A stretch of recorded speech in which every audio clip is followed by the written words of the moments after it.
Well, I'm a traditional therapist.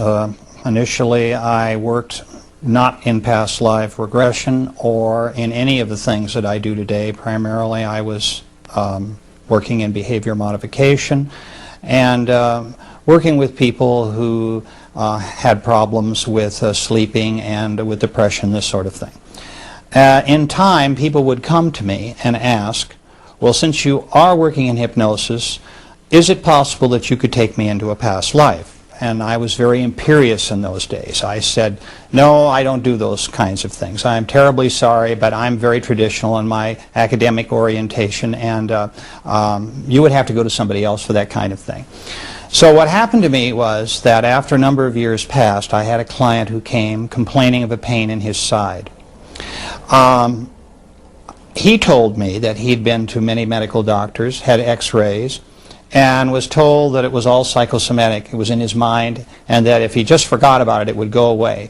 But it was causing him intense pain. He wasn't sleeping well, and so forth. He asked me if I could possibly find any root causes for this in his childhood, if I could regress him to his childhood. So I did this, and we searched, and I looked through many of the early aspects of his childhood, and I could find him not falling on a sharp object or being involved with knives in any way or anything that would cause this very sharp pain in his side. So finally, in frustration, I said to this individual, who, by the way, went very deep very quickly in hypnosis, which is an important part of what I'm saying, because that to me is a key in reaching into the past life work that I now do and my interlife work. I said, go to the source of your pain. Tell me the first time it happened. And suddenly he was on the battlefields of France in World War I, in a British division at the Battle of the Somme, and was being bayoneted. So while the poor fellow had suddenly regressed into a past life, almost getting ahead of me, and he's lying in the mud dying, I'm so skeptical, because that's my nature, that I'm asking him to describe his division patch for me on his arm. What battle is this, I asked. Where are we? Who are you fighting? Because I'm not satisfied that this is really happening to me. So he described all these things very accurately, and since I am an amateur historian, I knew he was accurate.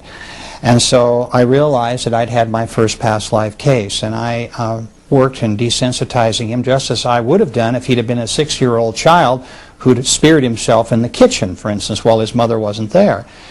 So from that case, I realized that that past life regression was very real. I was still somewhat skeptical. I did a lot more experimenting, of course, and working with people, and a lot more time passed. And then what happened to me was another case, almost by accident.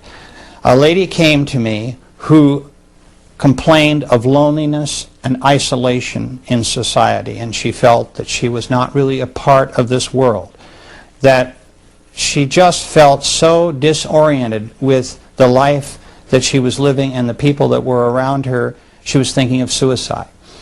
And so again, I worked with this lady as I had done with this man, but not in past life work.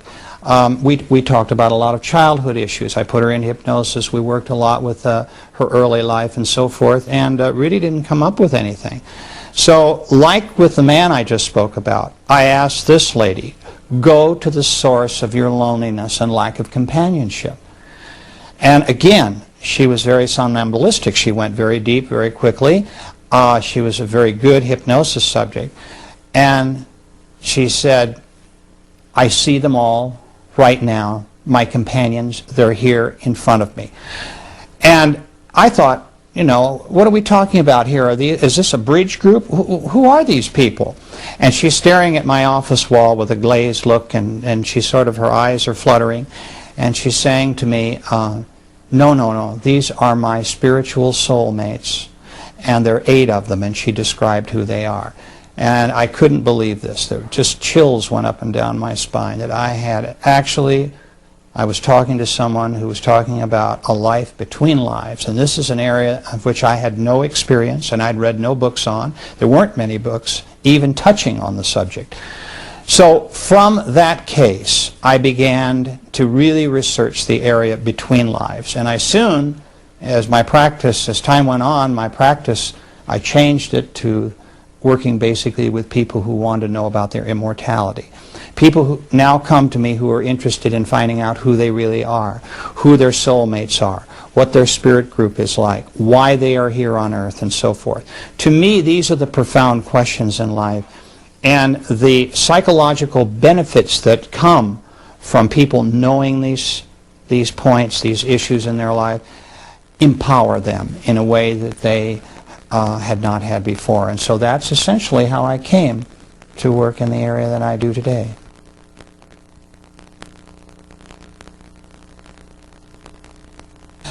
You've got two types of people: those that understand hypnosis and the power of hypnosis and realize that it's for real. The AMA, I might add, has accepted hypnosis as a medical tool since 1958, which is rather late considering how long it's been around.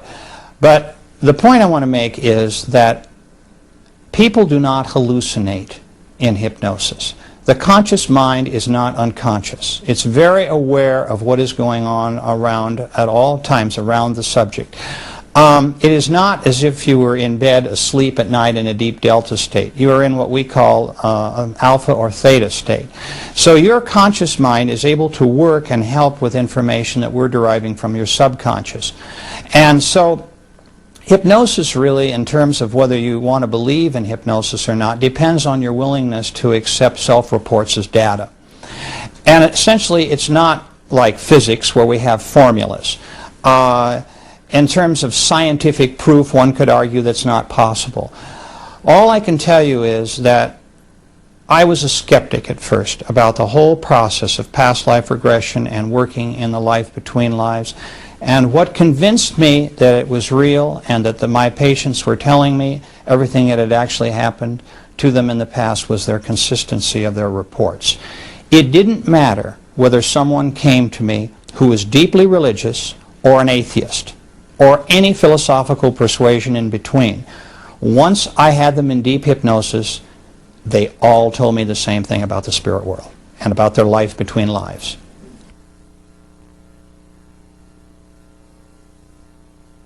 At the moment of death, you rise above your body and you look back at it.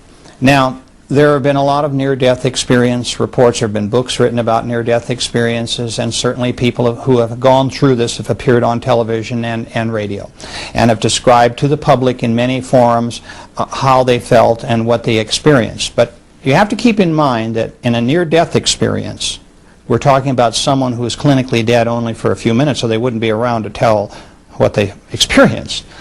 In my case, I have a client in hypnosis for some 3 hours, questioning him about these things. They're also in a relaxed state. They're not undergoing any body trauma. So they're able to tell me in a very clear and forthright way everything that happened to them.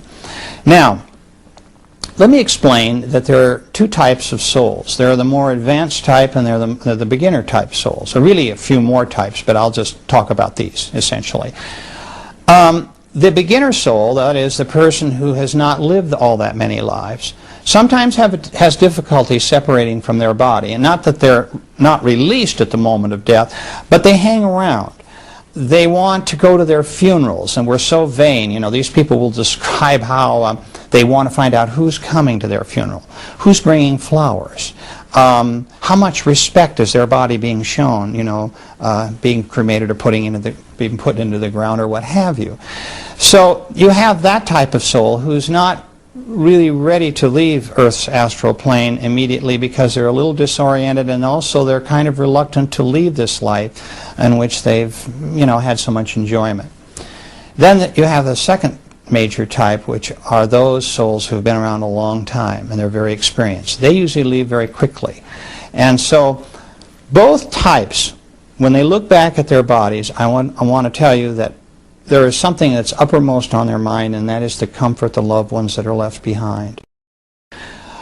All souls will try to reach out and comfort those who are mourning their deaths. They will try to reach into their minds and soothe them in various ways and give them through thought, powerful thought messages, the understanding that they're still alive. Sometimes it's hard because, of course, when we're undergoing this kind of grief, you can imagine that we're so overcome with grief that we might shut down in terms of these messages. So these souls might not be able to reach their loved ones for perhaps days or weeks or months later. But that is the intent, to make them feel comfortable. Then, as they pull away, souls describe bright lights and tunnels, the same as the folks that tell us who have had near-death experiences that they have seen. Now, let me explain something I think is really important. We've heard a lot about people seeing religious figures who have undergone near-death experience. I find no case in all of the cases that I've had over all of the years that I've been working with people through their death experiences who have ever seen a religious figure. What they see are their spiritual guides. These are those loving beings who are their teachers, who come to them at the moment of death to guide them into the spirit world. Now, I'd like to also say that you may also see people who you have known in this life who have passed on ahead of you who will also come and welcome you back. And this too is a very wonderful experience. For instance, people will see their mothers, for example, or a best friend who may have died in front of them, or a brother or sister, this sort of thing. And it's a very ennobling and beautiful experience for them.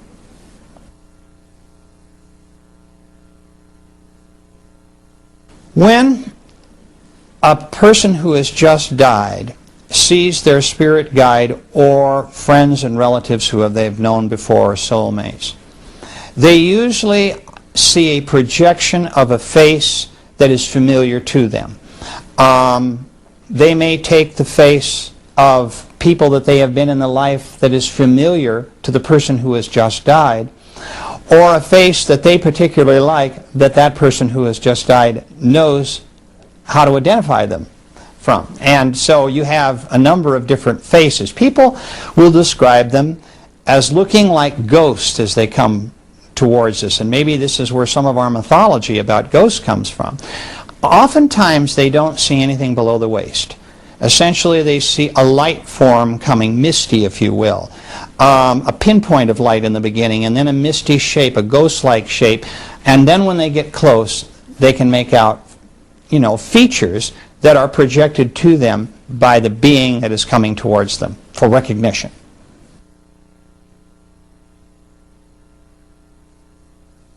No one that I have ever put in hypnosis has ever seen any demonic figures or hell of any kind. We have heard this from some people who have had near-death experiences, not many, a few.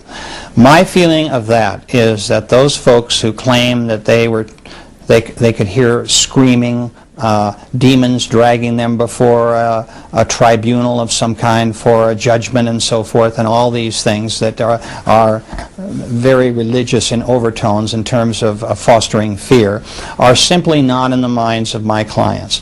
When someone with a near-death experience says that they thought that's what they experienced, my feeling is that their conscious mind is coming into this in terms of preconditioning, because remember, these people are not in hypnosis. They've just been hit by a car, or they're on an operating table bleeding to death. There's all sorts of things going on in their physical bodies in the case of trauma. And so what has happened here, in my view, is that their conscious mind is on overload, and all of those fears and anxieties that they have had in their walking around state about life after death is coming back to haunt them. They are not describing what really exists in terms of being taken in front of demons and being punished and so forth. Their bright lights and tunnels are real, but when they start getting into a lot of the things that concern them in terms of their conscious fears, I suspect preconditioning. My clients tell me that the spirit world is a place of love, forgiveness, and kindness. That regardless of what they have done on earth in terms of wrongdoing, if we could use evil and wrongdoing here as perhaps the reasons why someone might be sent into an area that maybe looks like hell, this just doesn't happen according to my clients. They are taken, in fact, to an area of isolation where they are given orientation sessions in terms of what it is that they did and why they did it. There's some energy reshaping going on. I explain in the book, Journey of Souls, about this process. And I just would like to say that these people, generally who have committed evil, will probably, of their own volition, come back as victims in their next lives. They will volunteer for those assignments. So, no, the spirit world is not a place of terror and fear.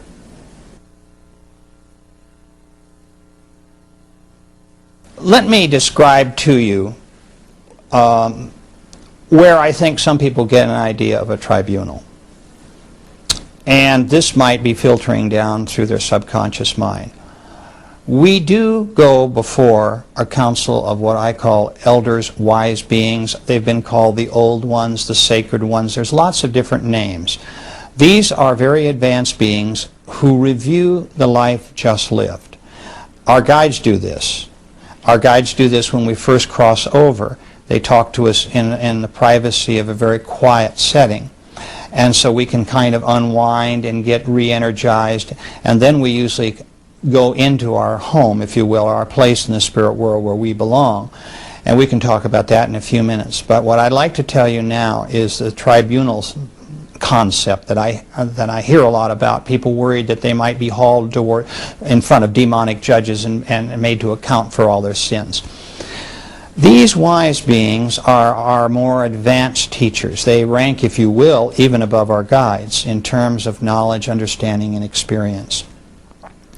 What generally I find happens is that our guides accompany us to a very quiet, serene area where these beings will talk to us. Now, I'd like to point out that I have had clients who have had only 3 of these elders in front of them, and some as many as 10 or 12. It really depends on the individual, what spirit group they're located in terms of how advanced they are and so forth.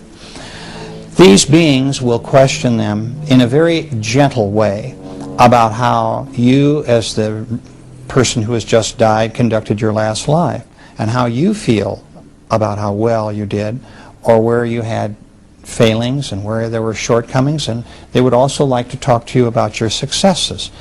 So it's a very gentle process, and it's one that everyone experiences between lives, after every life. And sometimes people will go before them again before their next life in order to review the life to come.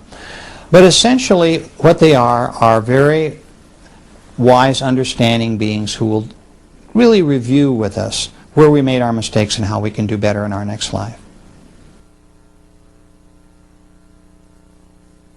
This idea of very old souls and very young souls can be confusing. And let me explain why. You might be an old soul in the sense that you've been around since the Stone Age, but you might not have learned your lessons very well or very quickly. So you might be maybe going from a beginner to an intermediate as opposed to a more advanced soul, simply because you need more time and more lives to do the work that you need to do. I've had other people who have had souls that have progressed very rapidly. I had one lady who in 4,000 years of incarnations on Earth, which is not a long time, moved from the beginner level up to almost intermediate, which is very, very fast. So the reason that I can tell this is by the auras they project in the spirit world, and usually these colors have really no relation to the auras that people who have that ability on Earth can see around us. And from the colors of their energy, I can determine the advancement of the soul. This took a long, long time to discover this and all the other things that we're talking about today. I had to piece together this puzzle. It did not all come to me in a rush with that lady I spoke about earlier, who was my first case in Life Between Lives. I had to work very hard because people don't volunteer information. In order to get the information that I have written about, it took many, many years. And I'd just like to say, too, that I tried to keep my work unbiased. And when I talk to you about people like guides and the council and so forth, I ask people, what do you see? Not, do you see so-and-so? So that regardless of how many cases have gone before the client I'm working with now, the material seems fresh to them. I ask open-ended questions so that they will come to me with the answers that they're going to frame in their own minds. And one of them is, as I said, that's a very important one, is what we've just talked about, is their counsel, because they really do want to talk to me about these beings and what they mean to them.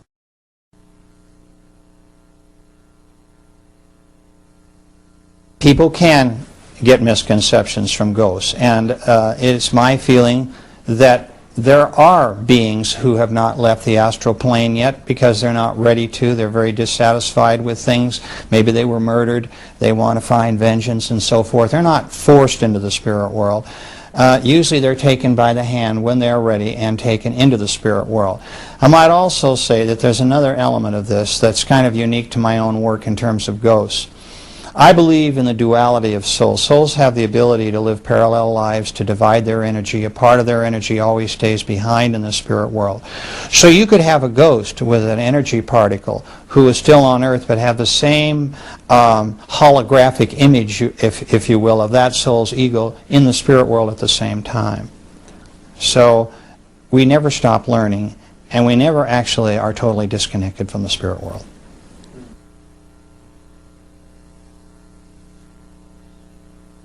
Soul groups are one of the most interesting aspects of my work.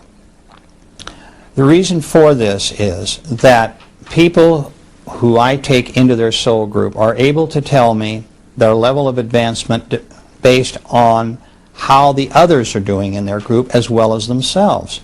This gives me a much broader perspective as to where this individual is in terms of development. There are, in every soul group, a variety of personalities. You have courageous souls, you have meek souls, you have passive souls, you have souls who are very unselfish, those that are a bit more self-centered. You have souls that are quiet and contemplative, and those that are jokesters. So from that information, I'm able to determine psychologically a lot about the type of group that my client comes from and what I might be able to do to help them in terms of their life lessons and purpose. But it's fascinating too from another standpoint, because we don't all progress in the same, at the same speed, in the same way, in the same areas. I like to point out that I had one man that took him between 4,000 and 5,000 years to conquer jealousy. He is not a jealous person in this life. He's intolerant as hell, and that's what he's working on now, but he's not jealous. And so that was his particular difficult hurdle to get over. And yet there are people in his soul group that were always very tolerant, and they have tried to help him between lives. So this is what I mean about rates of progression. And yet I find that the whole soul group pretty generally belongs in a certain niche as far as development, and they're all going to kind of move forward together. Some a little faster than others, others will be a little slower, but essentially they're all at about the same level. Essentially, in the beginning of our many, many existences, it's about learning lessons. It's about improving, understanding where we are in terms of our development and where we need to go. And the reason that that's such an important question is that many, many people that I work with incarnate on other worlds and are in other dimensions besides Earth. Earth has a particular difficulty in that we have amnesia.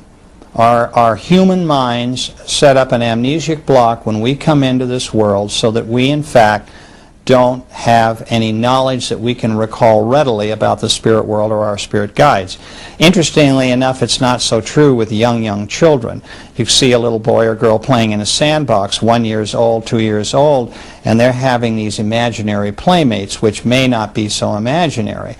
But by the time they're in the first grade in school, we've pretty much knocked all that out of them, and so, you know, that amnesic block is pretty much set, and so they don't remember themselves as spirits, and they don't remember their friends in the spirit world as spirits. But what's interesting is that it is a planet, Earth is, of self-discovery. The idea is that by not knowing the answers to the test questions before you come in, you solve these problems yourself in your own way, in your own time, and in your own environment, and in your own body. Not to say that we don't have genetic problems. There are those who select bodies who do have problems with aggressive behavior. Maybe they have a chemical imbalance that causes other behavioral problems that they need to overcome in order to achieve the lessons for which they came through to accomplish on Earth. And I'd like to point out that it's by design. Everyone in every body has selected that body. They knew in advance what the body was going to be like to a certain extent, and they chose that body with the help of their guides in order to achieve certain lessons. But these same folks can also incarnate on other planets where there is no amnesia. They can be flying creatures. They could be undersea creatures who are very intelligent. They could be interdimensional shadows. They can be flames. They can be water or gas-like creatures. There are all different ways in which we can progress and learn and understand about who we really are and the power of our energy. Earth is only one school.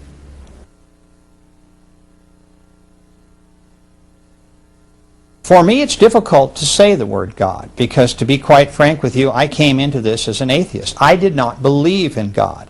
I did not believe that there was anything after life but ultimate oblivion. And my clients kind of brought me to this kicking and screaming, brought me to the party. And it was only after years of work with them and the consistency of the reports and knowing what I do about hypnosis and doing the work and research myself that has finally brought me to the point today where I can say that I believe in a power greater than myself, a source for all life and all intelligence. So the concept of all this incarnation is to arrive at that state of perfection where we can rejoin, if you will, that source from whence we came.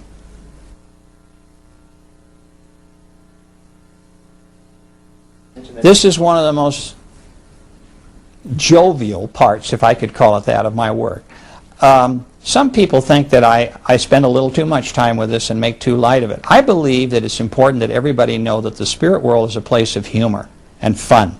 It is not all business. It is not all the kinds of things I describe in some of my chapters about energy work, creation work, learning to cope with our lessons in classroom type situations. There's a lot of that. But we also have R&R, rest and recreation. And I've had many clients tell me about playing games. Some of the games I hear are like Red Rover, where sides will line up opposite each other and come crashing together as balls of energy in order to unite and blend their intelligent energy. And it's kind of like playing bumper cars. Others will talk about a dodgeball game where they will throw bolts of energy at each other, or playing tag, these kinds of things. And there's a lot more esoteric type games where they can go to other worlds where there is no human life, for example, and frolic, if you will, on that world as spirits who are not there to learn lessons but to simply have fun with each other. And they play. So once in a while, when I give a speech about the fact that there is a lot of humor and play in the spirit world, some people get a little upset because they think it all should be very, very serious. And I find that that's just not true.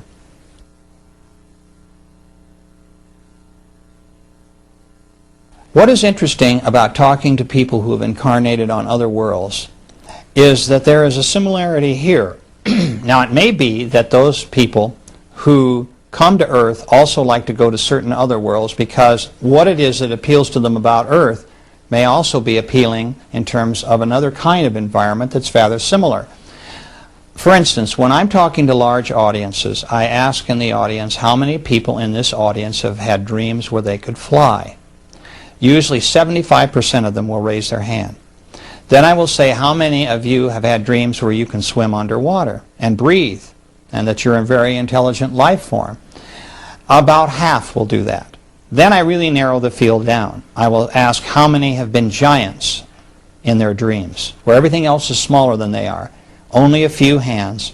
And then I might ask how many have been really tiny, tiny beings where everything else is larger than you are, and just one or two out of a group of 100 or 200 people. And what this indicates is, and our dreams do tell us an awful lot about our former experiences, is that many people who incarnate on Earth also incarnate on flying and water worlds. And so I've had a number of clients that have talked to me about being flying creatures, highly intelligent flying creatures, on other worlds and what those worlds were like. And the same for water and how they can swim deep into an ocean kind of atmosphere and how there's cities under the ocean. And they look like not whales or dolphins so much, although there's some of that, but creatures that are so strange that we see them only in mythology. which, by the way, is another interesting area for me because I think a lot of our mythology may well come from these early memories.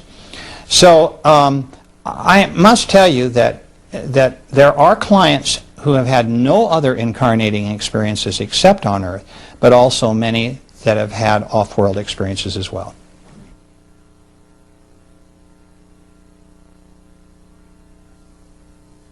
When we dream, generally, my way of describing dreams is generally in three categories. We can cleanse our minds at the end of every day. It's kind of a cleaning house where we vent a lot of the things that have gone on, and a lot of it is kind of like everything's short-circuited up there. We've all had dreams which seem like just utter nonsense if we wake up in the morning and wonder what they were all about, or if we wake up in the middle of the night and they've just happened and we don't make any sense of them.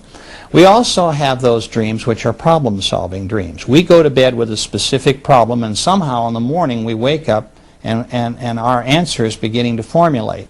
So that's a very cortexual type of dream where we're really analyzing a problem, and our sleep state is helping us resolve that.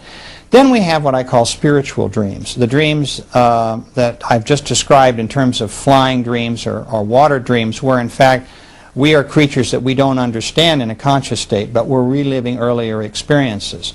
I might also mention that the problem-solving and the spiritual dreams can overlap.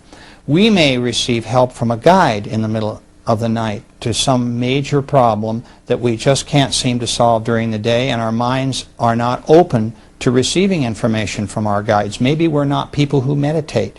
So the only way they really have of reaching us is when we're in a subconscious state at night. And so dreams can take many different forms.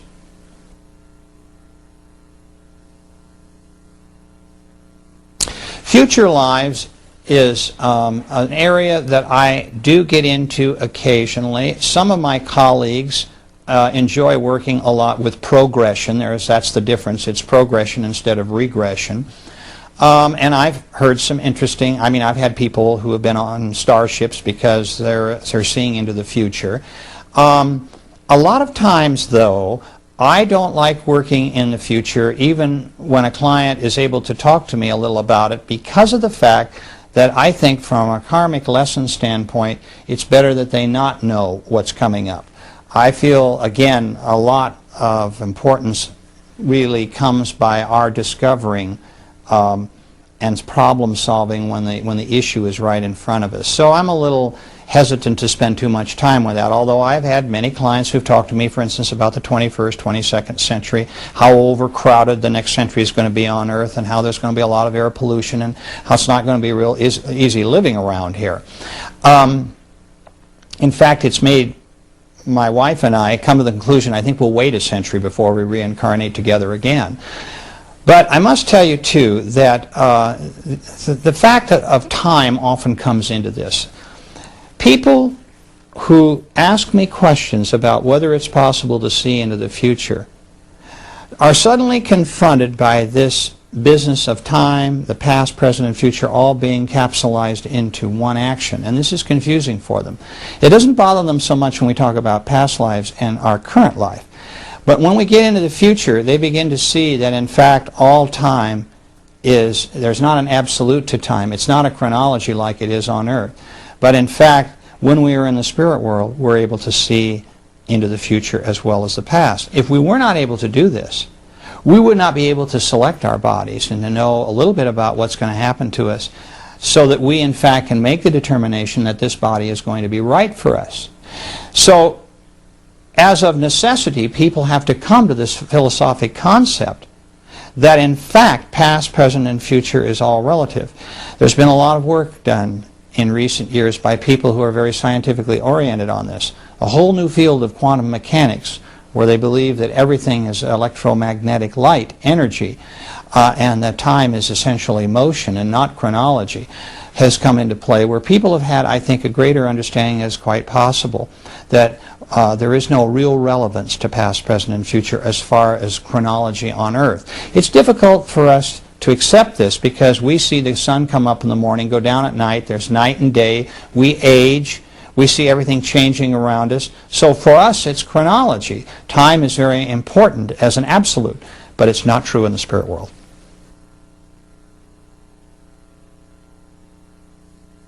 When they decide, and their guides are also involved in this decision, that it's time to come forward and be reincarnated again, they go to a place where they can study the bodies that they're going to be given as choices. Now, I find this varies between clients. Some clients are given 2 or 3 choices, other clients are given basically 1 choice, but I have almost never found a client who has said, I don't like that choice.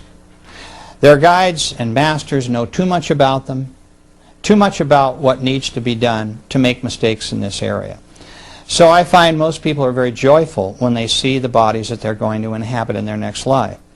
They look almost as if they go into a television studio or a movie theater and see in stop action certain aspects of the life to come, to see whether their soul will fit into the personality of the body that they're going to inhabit, and see how that will work in terms of their coming forward. Now, I'd like to say that it's an extremely important part of my work to understand how the soul mind of my client is interfacing with their earthly mind in the ego of the body, the brain in which they're now incarnating as a person in this particular life. Because, as I mentioned before, we have different soul egos that combine with different bodies. And it's true that in the womb, when we're analyzing what this mind is like and how we might combine with it, there is a duality. Once we are born, that fusion has taken place. It is not as if the soul is an alien form. That baby recognizes this intelligent life and welcomes it. After all, if we were to take the soul out of, say, a human body, we would probably have raw emotions. There would be a survival instinct. We'd have aggression. We'd have passivity. All those things which are influential to a soul. But emotions are very peculiar to a body. A soul has to learn how to cope with that. So the soul brings to the body intuition, imagination, a concept of morality, these sorts of things. So this is very important when a soul is looking at that new body and deciding whether this body is going to really be right for them. So what happens after this viewing period is over, souls go back and say goodbye to their soul mates and their soul groups and their guides, and then they are brought forward into that new body in the womb of their mothers.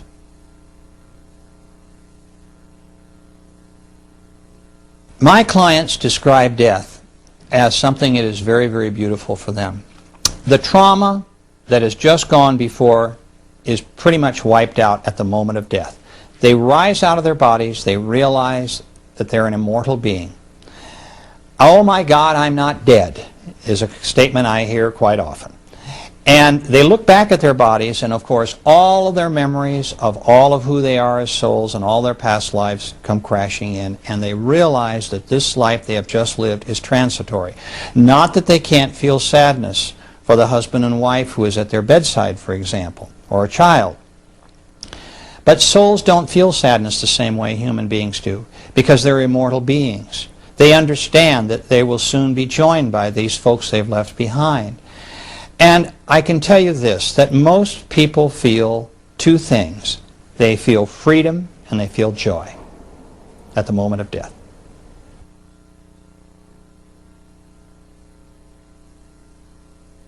The disturbed souls are those that may have been murdered, for example, or may have lived very, very traumatic lives. They're very unhappy. The soul, if you will, has been contaminated by the human body through all sorts of genetic, influences and environmental influences that has caused a very difficult life. Maybe also it's a young soul that has had a hard time coping with the particular difficulties of that mind, where a more advanced soul could get through it. There's all sorts of reasons for souls being disturbed in their bodies, and that's one of the primary ones.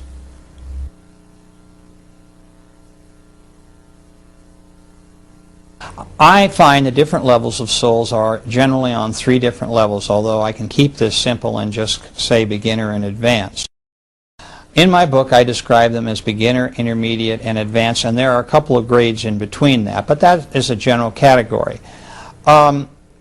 I think that the thing that differentiates the beginner from the intermediate is essentially by the time you reach intermediate level, you're beginning your teacher training. You're given more responsibility. You've had a lot of lives that have been very difficult, and you've been very successful in your life in handling them. One of the primary things that our guides and teachers look at is how we have treated others in our life. What have we done for others as opposed to ourselves? And if we find people who are really quite unselfish and giving people, we know that probably they're moving into the intermediate level. And from the intermediate level to the advanced level is the difference between a soul being kind of at the beginning stage of teaching to one that is a more advanced teacher. And those souls that are more advanced are into work that is very, very demanding. Many of them will have a number of people with whom they are teaching who are on Earth and on other planets. And it is also their responsibility in the spirit world to, if you will, run spirit groups as teachers, and to conduct lessons, and to work with individual souls on their own problems. So there's quite a difference between a beginner and an advanced soul.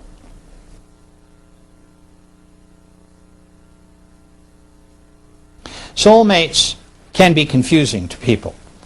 Of course, in the spirit world, I find, and I think I've explained this, that in a soul group we have many soulmates.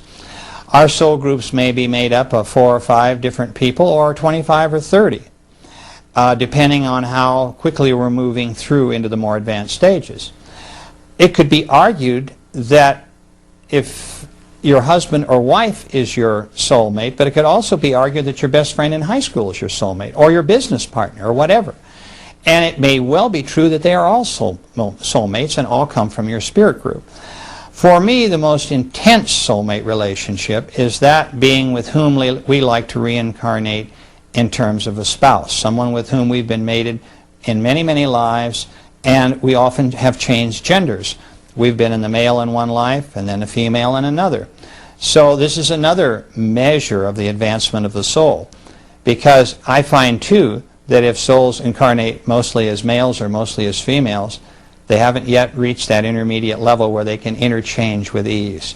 So soulmates are a very, very important aspect of our lives, and sometimes we learn our greatest lessons with our soulmates.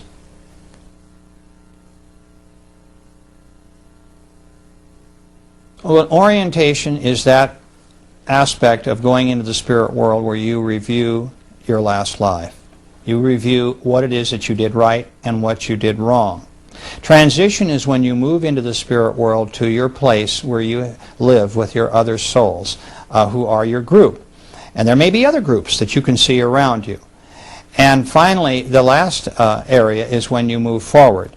That is the time of rebirth and embarkation, if you will. When the time that you have spent between lives now is completed and you're ready to tackle the next life and the next body and go forward with the next lesson that will give you basically purpose in your life.